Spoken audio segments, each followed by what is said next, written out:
Well, hello and welcome to this week's A Photographic Life.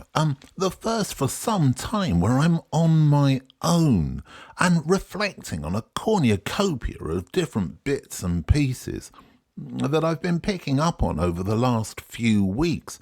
I have so many conversations that we've been putting out.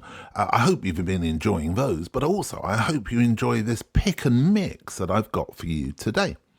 I'm going to start out with a comment which I found rather interesting by the great magazine art director, writer, person, TV guy from New York, Glenn O'Brien.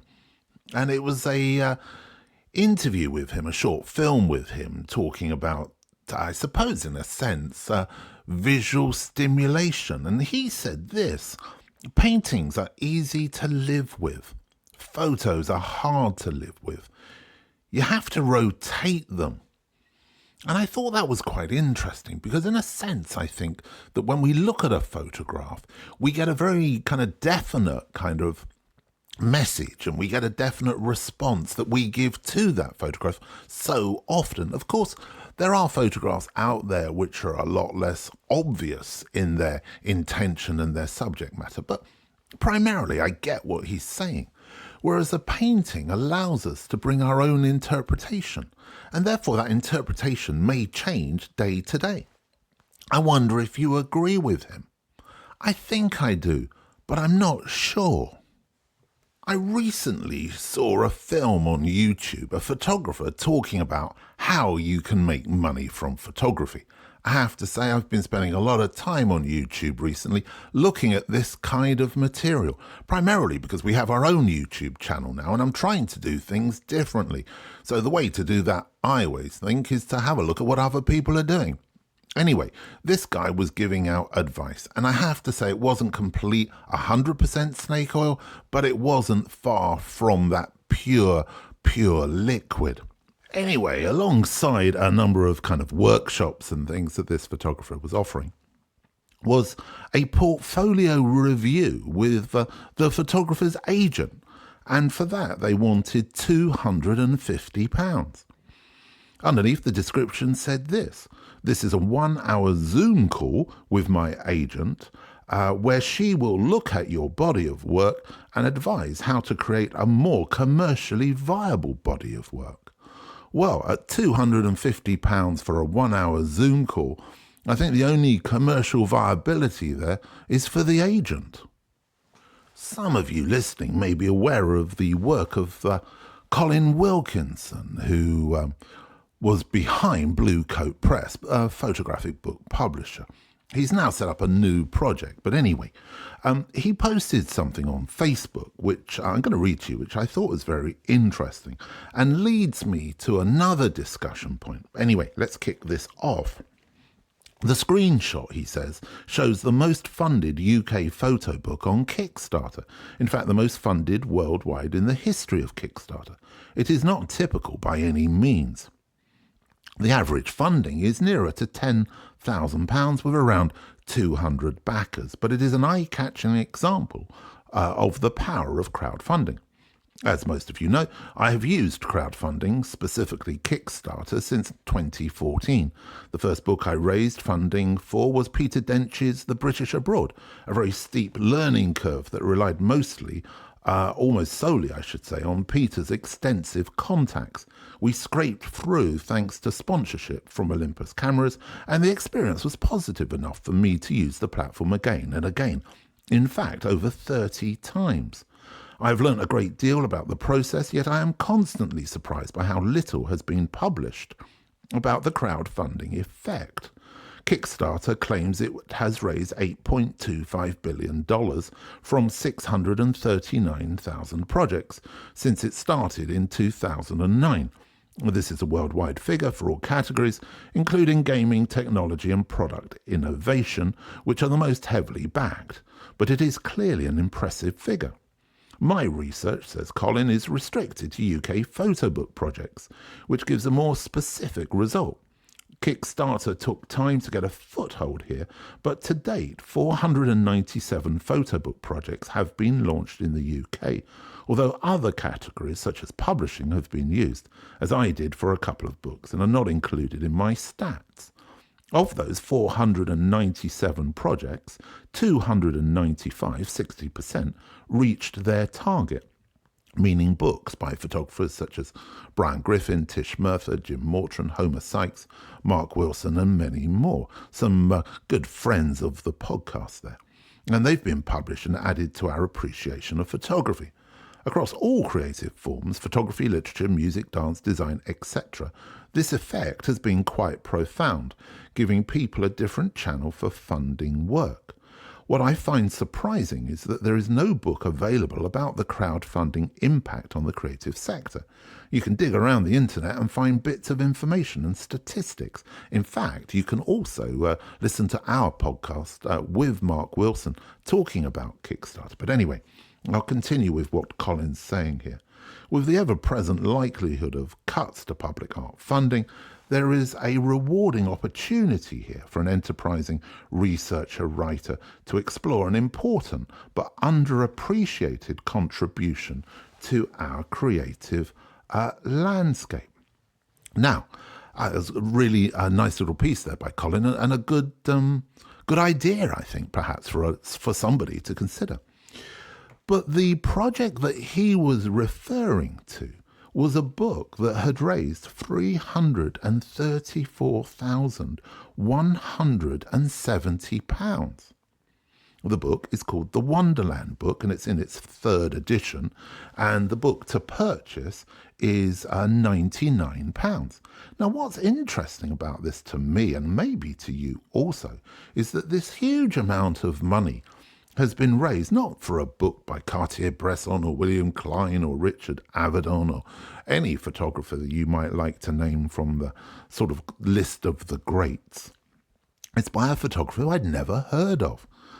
Anyway, I'm going to read from that Kickstarter post that achieved so much money a little bit about the book. It says that the Wonderland series is an award-winning body of work created in memory of Kirsty Mitchell's mother. And Kirsty Mitchell is the photographer who I'd never heard of. Anyway, her mother passed away very sadly from cancer in 2008. This deeply personal project has taken the artist over 5 years to create, with a further 2 years dedicated to independently bringing the book to fruition. This huge volume contains over 640 photographs, featuring all 74 pieces in the Wonderland collection, as well as extensive behind-the-scenes imagery from the shoots and costume galleries of the pieces made by Kirsty. Alongside the photographs, the book contains the deeply personal journey kept by Kirsty throughout the duration of the project, which explains the development and meaning of the works, as well as the emotions she experienced behind the lens. Well, that's a very nice, thorough description of the book. Gives us some good context. But who is Kirsty Mitchell, I thought? Well, it turns out she's a British fine art photographer and multifaceted artist, her website says, who draws on her past careers in fashion design and costume making to produce images of beguiling, dream-like worlds. Her work is entirely real, taking months to meticulously hand-make the costume, props, and sets. Now, it's a kind of work that doesn't really appeal to me, I have to say. Very much kind of Tim Walker-ish, if you're aware of his work, his fashion work, but without the humour, I think. This is work, in my mind, for people who enjoy kind of dystopian fiction and fantasy novels, all that kind of thing. It's just not for me, and therefore I'd never come across the work. But it also raised for me an interesting dilemma, which is just because I'm not interested in that work, it doesn't mean to say I shouldn't be aware of that work. Anyway, now I am, and obviously a lot of other people are big fans of it. Maybe you better check it out also. You can probably tell that my voice is a little deeper this week and a little more breathy than normal. I'm getting over bad cold, but I'm hopefully going to try and keep things together and get through this episode as best I can. Anyway, moving on. It's always great to hear from you. I hear from you in emails, social media posts, telling me about ideas, things you think I should look at, and your feelings about the podcast, which is great. So thank you very much for that, and do please keep them coming. I want to deal with a particular email I received here because it raised, I thought, an interesting issue. The email says this: Dear Grant, I'm a big fan of your A Photographic Life podcast, and I'm a regular listener. Please see attached a recent journal article relating to my work involving the violence associated with Australia's colonisation and the impact on its Indigenous people. Photo essays are emerging as an academic research method, which, as a photographer, is quite an exciting development. This article is such photo essay based and could be an interesting perspective for your fabulous podcast. All the very best. Kind regards, Glenn. Well, the article he sent me was titled Out of the Shadows, a photo essay of Antipodean colonisation, resistance and massacres. And Glenn is Glenn Porter, and he's at the University of New England in Australia. As is the way in the world of academy, rather than an introduction, the short piece of text that's used to explain the writing or the work is described as an abstract. So I'm going to read you the abstract here that Glenn has sent me for this particular body of work that he'd made. It says this: landscape photography can be classic renditions of the natural environment within a picturesque tradition found in early English landscape paintings. However, culturally, it can also mean images of other types of environments involving humanity, including human interactions reminiscent of urbanscapes, industrial environments, cityscapes, sites of violent crime, engagement of war and others. Critically, landscape imagery within visual arts also functions within a rhetorical political context by forming concepts of national identity. While this photo essay comprises of landscape images, the work is not about the landscape or the objects within the space framed by the camera. This work is about place and the political and historical events that occurred at these sites. The places photographed in this work are an attempt to draw attention to the violence referred to as the frontier wars between the British military settlers and indigenous peoples during colonisation. The objective of the work is to enhance a contemporary consciousness and hopefully amend the collective historical narrative that suggests the British displacement and occupation of Aboriginal nations was a peaceful transition. Australian history has a blind spot when it comes to the violence during this period that involved fierce resistance from the Indigenous people, the internment of families into missions, and the hundreds of massacres by colonists across the entire country. Now, I know that some of you do say that this is a podcast that occasionally slips into the world of academy, and I hope that's not the case, because I do feel that photography that goes too far into the cloak of academy can often be alienating and kind of cut people off. And I prefer photography to be a democratic, open to all kind of a thing, really. An art form, if you will, a form of visual communication. But I think Glenn there kind of balanced quite nicely between what is required of academic writing and understanding, and also making it understandable. So I think in a way it also opens up something which I talk a lot about, which is landscape photography that isn't landscape photography that is going to sit comfortably on a box of chocolates as a photograph. That idea of the pretty, pretty image. I think what Glenn's talking about here is landscape photography that has some meaning to it, has some intention from the very beginning. He's setting out on a task. He set himself a problem, really, a visual problem, an intellectual problem, historical and cultural problem. And he's going to try and solve that problem with photography.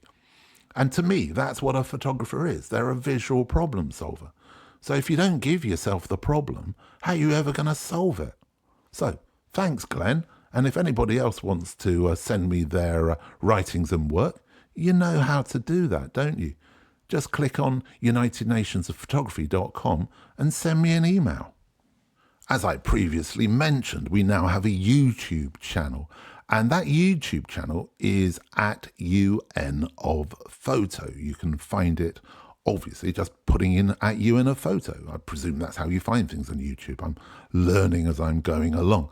But what I have done is I've connected the RSS feed of this podcast going back through all 300 odd episodes, and they've all now linked up with YouTube, I should say.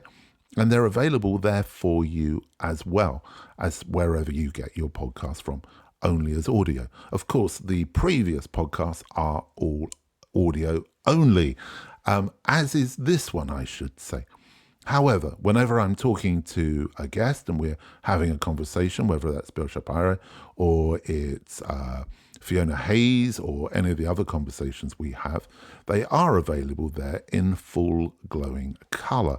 I'm doing my very best to try and improve on my slightly amateur approach, but as you would expect as a regular listener, the amateur approach is something I like to try and hang on to. So do not expect glossy graphics, clever lighting tricks, backdrops, or anything else like that. Our YouTube channel is down and dirty as far as that's concerned, but obviously not in any other way. So all the podcasts are going up every week on the YouTube channel. But in addition to that, I am also making series of little films, one of which I refer to as snapshots, which are little memories, reminiscences of photo shoots I've been on, either photographing celebrities or working with famous photographers, or as I often say, people you may have heard of. Those snapshots are going up as I make them, and I'm kind of playing around with that format a little bit. There'll also be some short exclusive films to YouTube, I should say, where I will be having conversations with people about specific subjects. So if there's anything you particularly like me to deal with, then do please get in touch, as I said before, just through UnitedNationsOfPhotography.com or through any of our social media channels. That does include YouTube, but also, of course, on Blue Sky, where I am most of the time at the moment. It does seem to be that the YouTube channel is growing slowly. Obviously, I'd like it to grow a little bit quicker. So if you do like what you see there, then do please like and subscribe. The more subscribers we get, the more we can kind of play with that algorithm on YouTube and get more people to know about what we do, how we do, and why we do it. Well, as I said, and as you can probably hear now, my voice is absolutely giving up after a relatively short amount of time recording this podcast. So anyway, hopefully I'll be feeling better within the next few days, because I've got a lot of talking to do, and talking at the moment is proving to be a little bit of a strain. But anyway, I know what I'm going to try and do over the coming week, and that's to take care. I almost couldn't say it. I hope you do too.